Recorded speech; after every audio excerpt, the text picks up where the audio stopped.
I'm grateful for the opportunity to raise this important topic this evening of protecting consumers from artificial intelligence scams, or AI scams as I will refer to them. I understand this topic has not been debated specifically in this House before, but it has been referenced in multiple debates, and I can understand, though, why this is new. At one point, this topic may well have been as science fiction, but now it is only science fact. And not only that, it's probably more a simply matter of fact that society is increasingly at risk of technology-driven crime and criminality. And now a new category, which I would call AI-assisted criminals and AI-assisted crime, are emerging. They can operate anywhere in the world, know everything about their chosen victim, and be seemingly invisible to detection. And this AI-assisted crime is growing and becoming ever more sophisticated. I will share some examples in this speech, but let's address the bigger picture before I begin. First of all, I appreciate this entire debate may be new to many. What exactly is an AI scam? Why do consumers even need to be protected from something many would argue doesn't yet exist? Let's step back slightly to explain the bigger picture. We live in a world where social media is everywhere. In our lives, our homes, our pockets, social media has connected communities in ways we never thought possible. But for all of the positives, as I saw as a member of the Online Safety Bill Committee, it is also full of risks and harms. We share our thoughts, our connections, and most notably our data. In fact, I'm confident if any government asked citizens to share the same personal data that many give away for free on social media platforms, there would be uproar. There would probably be marches on the streets. But no, every day, for the benefit of free usage, relevant adverts, and ultimately convenience, our lives are shared by us in detail with friends and family, and for some, the entire world. We have ultimately become data sources. And my fear is this data, this personal data, is going to be harvested increasingly for use with AI for criminal purposes. And when I say data, I don't just mean a person's name or birth date, not just the names of friends, family and work colleagues, not just their job or their place of work, but their face, their voice, their fears and their hopes, their very identity. The Honourable Mr. Speaker, can I congratulate the Honourable Gentleman for Watford for bringing this forward. 5,400 cases of fraud in Northern Ireland last year to cost us some 23.1 million. Fraud experienced by businesses, fraudsters posing as legitimate organisations, revealing personal or financial details, identity theft, and now AI scams and consumer protection. Does the Honourable Member agree that more needs to be done to ensure vulnerable people and possibly older constituents are aware of the warning signs of what to look out for to protect themselves and their hard-earned finances from scammers, and particularly now artificial intelligence scamming? That would be another tragedy for many elderly people and vulnerable people as well. Agree with the Honourable Gentleman, and my take really is that this is yet another opportunity for criminals to scam the most vulnerable, and it will reach across the digital divide in ways that we cannot even imagine. And as my point earlier was that, when we look at the very identity that we have online, the data can ultimately be harvested by criminals to scam, to fool, to threaten, or even blackmail, so that their victim sends their hard-earned cash to the criminals before the criminal disappears into the ether, or perhaps the Ethernet. Some may argue I'm fear-mongering. Somehow I'm against progress, but I'm not. I see the vast benefits of artificial intelligence, the opportunities in healthcare for early diagnosis, improving the patient experience, enabling a single patient view across health and social care, so that disparate systems can work together. So we're not just treating individual body parts, but the individual themselves. And artificial intelligence will enable improvements in efficiencies in business, from customer service and personalisation, and so many other wonderful things. It will create a new generation of jobs and opportunities. But we must recognise that artificial intelligence is like fire. It can be both good and bad. Fire can warm our home and keep us safe, or unwatched, it can burn it down. And the rapidly emerging harms that I raise are so fast-moving that we may be engulfed by harms before we realise the risks. I am not a lone voice on this, Back in 2020, the Dawes Centre for Future Crime at UCL produced a report on AI-enabled future crime. They placed audio-visual impersonation at the top of the list for high concern crimes, along with tailored phishing and large-scale blackmail. More recently, a McAfee Cybersecurity Artificial Intelligence report, only as recently as May 2023, titled "Beware the Artificial Imposter." They shared the risk of voice clones and deepfakes, and in the report they explored how common AI voice scams were incredibly tackling so many more people in their lives and their homes, but only a quarter of adults surveyed had shared experience of a scam. But that's going to increase over time. But when we take the fact that a quarter were impacted by it, actually only 36 of adults questioned even had heard of voice-enabled scams. So it's growing more fast and more rapidly than people are even aware that it exists in the first place. I will share my thoughts on education and prevention later in my speech, and increasingly online there are examples of deepfakes and AI impersonation being used for both entertainment and as warnings. Many will have heard now of a deepfake. From Taylor Swift, her deepfake supposedly selling kitchenware, to various actors being replaced as deepfakes in famous roles. Jim Carrey in The Shining, for example. Many may be viewed as a bit of fun to watch, until one realises the dangers of AI, such as deepfakes and cloned audio, and the risks that they pose. The frightening deepfake video of Volodymyr Zelensky. For instance, in that example, the deepfake of Zelensky was broadcast on a hacked Ukrainian TV, falsely ordering the country's troops to surrender to Russia. Thankfully, people spotted it and knew that it wasn't real. But there's big risk for the election upcoming both here and in the US and elsewhere around the world, and for democracy itself. The challenge is the ease at which convincing deepfakes and cloned voices can be made rapidly, and it's opening up scam opportunities on an unprecedented scale, not just affecting politicians and celebrities, but individuals in their own homes. The challenge we face is that fraudsters are often not necessarily close to home.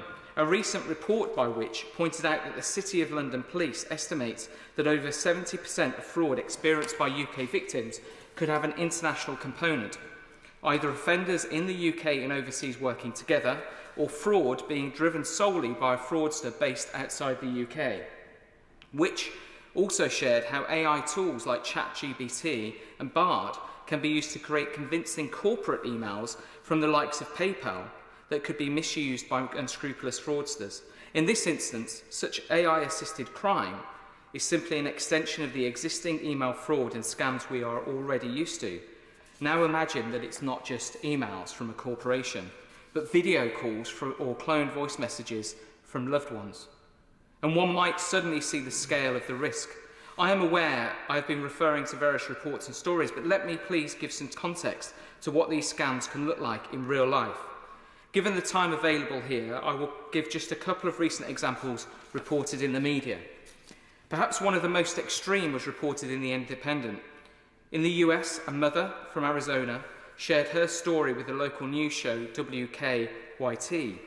She stated that she picked up a call from an unknown number and heard what she believed to be her 15-year-old daughter sobbing. The voice on the other end of the line said, "Mom, I messed up," before a male voice took over and made threatening demands. She shared that this man gets on the phone and he's like, "Listen here, I've got your daughter." The apparent kidnapper threatened the mother and threatened the daughter, and in the background the mother said she could hear her daughter saying, "Help me, Mom, please help me," and crying. The mother stated it was 100% her daughter's voice. It was never a question of who is this, it was completely her voice, she said. It was her inflection, it was the way she would have cried. "I never doubted," the mother said, "for 1 second that it was her. And that was the freaky part that really got me to my core." The apparent kidnapper demanded money for the release of her daughter.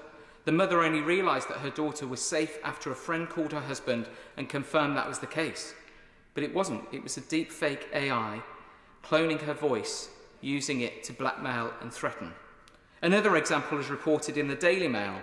A Canadian couple were targeted by an AI voice scam and lost 21,000 Canadian dollars. This AI scam targeted parents who were tricked by an AI clone of their son's voice.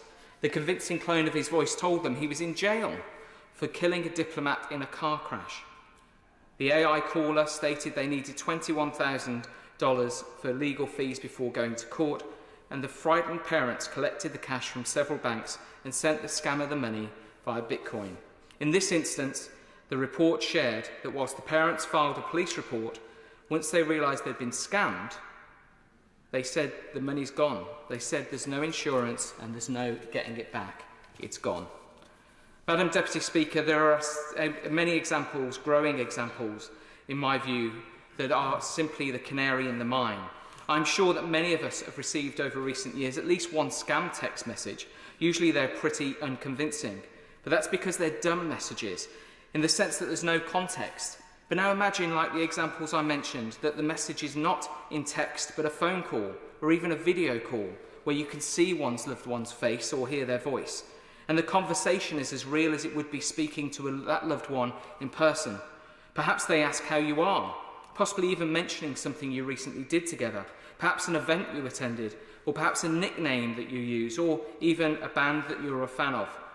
Something you would think only a friend or family member would know. And on the call, they say they're in trouble and they ask to send, say, £10 or £100 as they've lost their bank card, perhaps. Or perhaps they ask for some personal banking information because it's an emergency. And I'm sure many people wouldn't think twice of helping a loved one. They would want to help. They would be keen to find a way to help. But the truth would be only finding out later that that person they spoke to wasn't real, but it was an AI scam. And the information that they spoke about via the AI cloned voice was actually just freely available on the victim's Facebook page or elsewhere online. Now imagine this scam doesn't just happen to one person, but to hundreds of thousands simultaneously within the space of a few minutes. These AI-assisted criminals could make hundreds of thousands, perhaps millions of pounds, before anyone even worked out they were scammed. So, Madam Deputy Speaker, this AI technology to do this is already here, and it's just about to be unleashed any time soon. So we need to protect consumers against its use now, before it arrives at everybody's phone, before it impacts constituents and even our economy in ways that we cannot even imagine. Due to the precise topic of this debate, I won't stray too far into how this raises major concerns for the upcoming election too, but we could easily debate for hours about the risks of a call that could be given on the day of the election from a loved one stating that they've convinced them or they've been convinced to vote a different way, or perhaps inviting somebody out and convincing them not to vote at all. As with all my points today, they are born of evidence and predictions elsewhere. The FTC has already warned that AI is being used to turbocharge scams, so it is just a matter of time, and time is running out. So how do we protect consumers from AI scams? Well, firstly, I'm aware that the government is on the front foot with AI.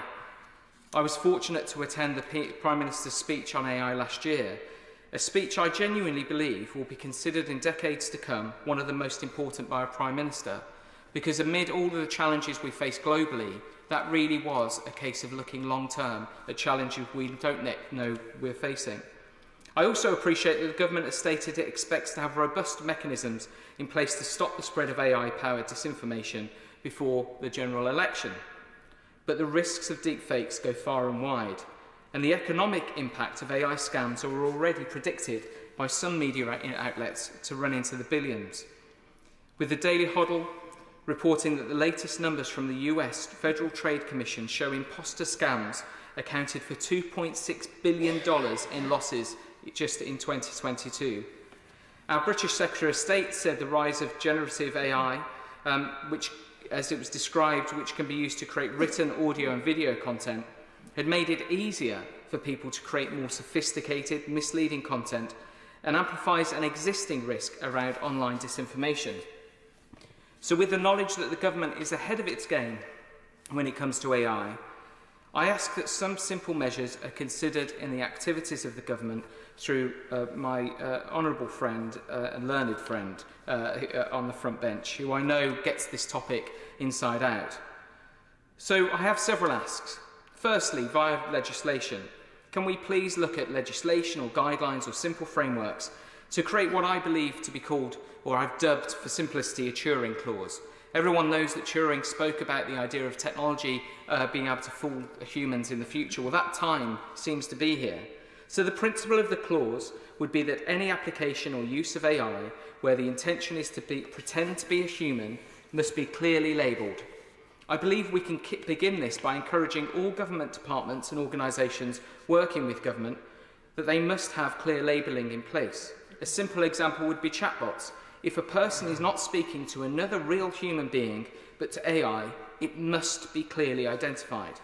Secondly, I believe there's a great opportunity for government to support research and develop opportunities within industry to create an accredited antivirus-style AI detection for use in phones and computers and other technology.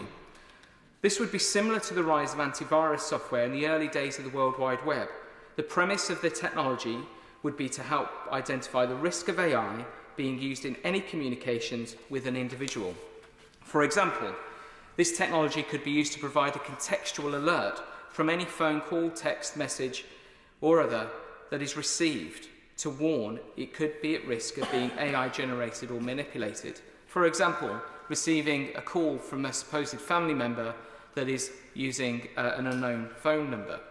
In the same way that antivirus software warns users of malware risks and virus risks, this could become a commonplace alert system which allows the public to be alerted of the risks of AI, and it could position the UK as a superpower in policing AI around the world. We could create the technologies that other countries use to protect their citizens by creating effectively AI policing and alert systems. Thirdly, I would like to find out if any engagement is taking place with insurance companies and banks to make sure they protect consumers affected by AI scams. I'm conscious that the AI scams that are likely to convince victims are the most likely to be getting them to do it willingly. So it's much harder for consumers to be protected because before they even realise that they've been fooled by what they believe is a loved one, but actually is an AI voice clone or video deepfake, they will have already given over their money. I don't want to see a situation where insurance companies and banks use that against our consumers and against the public when they are being fooled by something that is incredibly sophisticated. I believe there's a further ask that we should be doing as well, which is, as always, prevention is better than a cure. So we need to help the public identify artificial intelligence scams. For example, suggesting that they perhaps use a code word when speaking to loved ones on the phone or via video calls so that they know that they are real. Taking caution around unknown callers and making them aware that that's the most likely way that they will get a phone call that's likely to be a deep fake or a cloned voice and puts them at risk. And also encouraging people not to act too quickly when asked to transfer money. I believe, as was stated by the Honourable Member from the opposite benches, the most vulnerable people here are going to be the older people, I think, in society, the people who are most worried about these things. We need to make sure that they're aware of what is possible and make it clear that this isn't just about science fiction, but science fact. And finally, I appreciate this falls under a different department to the ministers, but I would like to understand what mechanisms, both via policing and through the courts, are being explored to both deter and track down AI-assisted crime and AI-assisted criminals, so that we can not only find the individuals pushing this and creating it, which will no doubt be serious organised crime gangs, but also shut down their technologies at source. So to conclude, unlike some, I don't prescribe to the belief that somehow the end of the world is nigh, or even that the end of the world is AI, if you excuse the pun. But it would be wrong not to be wary of the risks that we know and the fact that there are many, many unknown unknowns in this space. Our ability to be nimble in the face of growing risks is an absolute must, and spotting early warning signs, several of which I've outlined today, are essential. We may not be seeing this every day right now, but there's a real risk that in the next year, 2 years, definitely within a decade, we will see this on a very regular basis in ways that even I haven't been able to predict today. So we need to look beyond the potential economic and democratic opportunities, but also look to the potential economic and democratic harms that AI could inflict upon us all. Scams such as those outlined today could genuinely ruin people's lives, mentally, financially, in so many ways. And if it isn't worth doing all we can to avoid this now, then I don't know when is the right time. So along with responding to my points, would my honourable friend also recommend that colleagues across the House become familiar with the risk of AI scams so that they can warn their constituents, and also potentially look at joining the fantastic Artificial Intelligence APPG, which helps these discussions be discussed on a regular basis, both for scams and opportunity and much more. So I thank the Minister for his time this evening, and I look forward to hearing his response. Thank you. Mr. Sarkin-Vati. Thank you, Madam Deputy Speaker. I may first start by putting on record how pleased I was to see my honourable friend for Watford back in his place after hearing about his health issues, not just because his parents are constituents of mine, not just because he was born and brought up in my constituency, but because he is a dear friend of mine, so I'm really pleased to see him in his place. And I thank the honourable friend for securing this debate, for raising this important issue of AI scams and the use of AI to defraud or manipulate people, which is an issue which I can assure him the government takes very, very seriously. Madam Deputy Speaker, technology is a fast-moving landscape, and the pace of recent developments in artificial intelligence exemplify the challenge that we are presented with when it comes to protecting our society. But I do want to start by being very, very clear. Safely deployed, AI will bring great benefits and promises to revolutionise our economy and society and everyday lives. This includes benefits for fraud prevention, on which we are closely working with the Home Office and other departments across government. Properly used, AI can and does form the heart of systems that manage risk, detect suspect activity, and prevent millions of scam texts from reaching potential victims.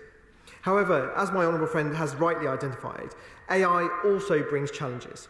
And to reap the huge social and economic benefits of AI, we must manage the risks it presents. Doing so, and thereby maintaining public trust in these technologies, are key to effectively developing, deploying and adopting AI. And in the wrong hands, AI provides the means to enhance and upscale criminals' ability to defraud. Lone individuals could be enabled to operate like an organised crime gang, conducting sophisticated, personalised fraud operations at scale.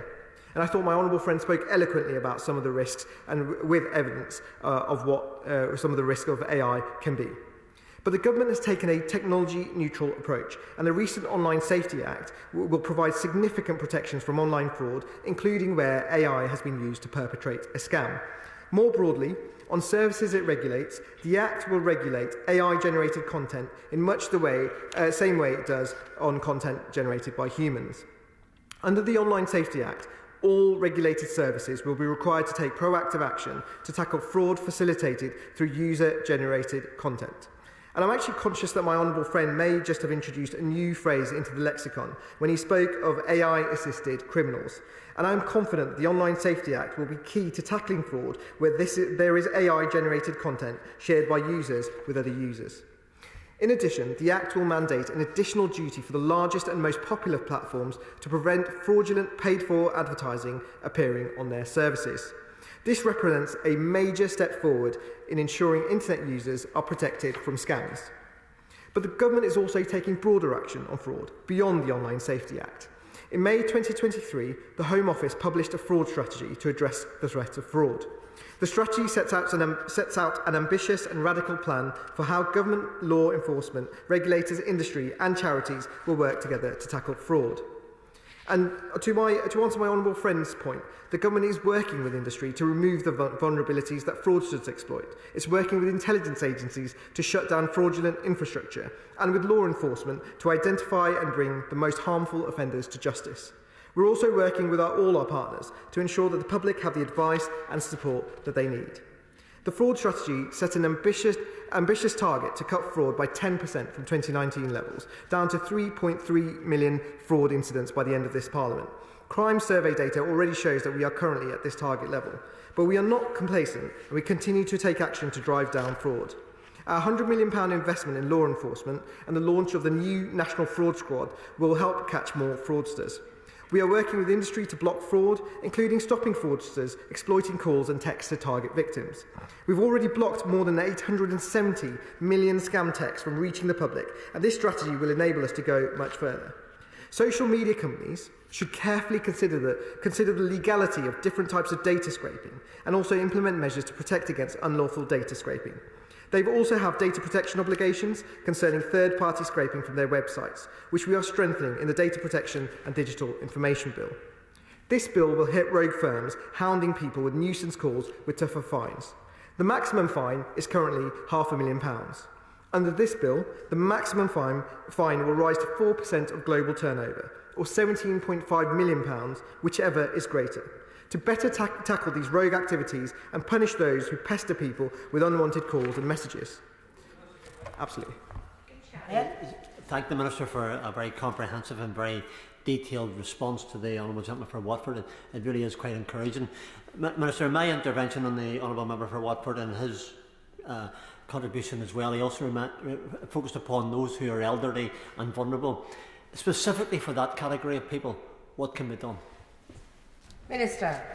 Madam Deputy Speaker, it's a great honour to be intervened on by my friend from Strangford, the Honourable Member for Strangford. But he raises a really important point, actually, and the government will be, as I progress, the government will be doing more in terms of raising awareness, and I think that is going to be a key part of this. But also, I'm willing to work with my honourable friend to make sure that we make progress in this, because it is a key target that we must absolutely achieve. Consumers are further protected by the Privacy and Electronic Communications Regulations 2003, which govern the rules for direct marketing by electronic means. Under these regulations, organisations must not send marketing texts, phone calls or emails to individuals without their specific prior consent. And we're also strengthening these regulations, which means anyone trying to contact someone with unwanted marketing communication calls can be fined if they could cause harm or disturbance to individuals, even if they go unanswered by victims. But beyond legislation, the Home Office and the Prime Minister's anti-fraud champion worked with leading online service providers to create an online fraud charter. The charter, which launched in November last year, sets out voluntary commitments from some of the largest tech firms in the world to reduce fraud on their platforms and services and to raise best practice across the sector. This includes commitments to improve the blocking of fraud at source, making reporting fraud easier for users and being more responsive in removing content and ads found to be fraudulent. The Charter will also improve intelligence sharing and better educate users, much to my honourable friend's point from Strangford, better educate users about the risk on platforms and services. Madam Deputy Speaker, public awareness is a key defence against all fraud, whether AI-enabled or not. As set out in the fraud strategy, we've been working with leading counter-fraud experts and wider industry to develop an eye-catching public comms campaign, which we anticipate going live next month. This will streamline fraud communications and help people spot and take action to avoid fraud. But it is important, Madam Deputy Speaker, to remember that this work is taking place in a wider context.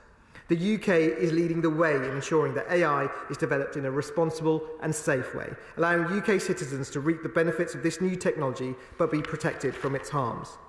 In March last year, we published the AI Regulation White Paper, which set out principles for the responsible development of AI in the UK. These principles, such as safety and accountability, are at the heart of our approach to ensure the responsible development and use of AI. The UK government showed international leadership in this space when we hosted the world's first major AI safety summit last year at Bletchley Park. This was a landmark event where we brought together a globally representative group of world leaders, businesses, academia and civil society to unite for crucial talks to explore and build consensus on collective international action which would promote safety at the frontier of AI. We recognise the concerns around AI models, generating large volumes of content that is indistinguishable from human-generated pictures, voice recordings or videos. Enabling users and institutions to determine what media is real is a key part of tackling a wide range of AI risks, including fraud. My honourable friend, the member for Watford, has put forward the idea of labelling to make clear when AI is used. And government has a strong track record of supporting private sector innovation, including in this field. Innovations from the safety tech sector will indeed play a central role in providing the technologies online companies need to protect their users from harm and to shape a safer internet. Beyond that, government support measures provide a blueprint for supporting other solutions to keeping users safe, such as championing research into the art of the possible, including via the annual UK Safety Tech Sectoral Analysis Report, and driving innovative solutions via challenge funds in partnership with GCHQ and the Home Office. DCIT has already published best practices relating to AI identifiers, which can aid the identification of AI-generated content in the Emerging Processes for Frontier AI Safety document, which was published ahead of the AI Safety Summit. In light of this, DCIT continues to investigate the very potential for detecting and labelling AI-generated content. This includes both assessing technical evidence on the feasibility of such a detection and the levers that we have as policymakers to ensure that they are deployed in a beneficial way. More broadly, last year, the government announced £100 million to set up an expert task force to help the UK adopt the next generation of safe AI, the very first of its kind. The task force has now become the AI Safety Institute, which is convening a new global network and facilitating collaboration across international partners, industry and civil society. This AI Safety Institute is engaging with leading AI companies who are collaboratively sharing access to their AI models for vital safety research. We are making the UK the global centre of AI safety, a place where companies at the frontier know that the guardrails are in place for them to seize all the benefits of AI while mitigating the risks. As a result, the UK remains at the forefront of developing cutting-edge technologies to detect and mitigate online harms. UK firms already have 25% market share in global safety tech sectors. In summary, Madam Deputy Speaker, AI creates new risks, but as I have set out, also has the potential to supercharge our response to tackling fraud and making our everyday lives better. The government is taking action across a range of areas to ensure that we manage the risks and capitalise on the benefits of these new technologies. And I want to thank all the members who've spoken in this debate, and again thank my honourable friend for Watford for raising this debate on AI scams, which I can assure him and the House are a government priority. Question is that this House do now adjourn. As many as are of that opinion say aye. The ayes have it. Order. Order.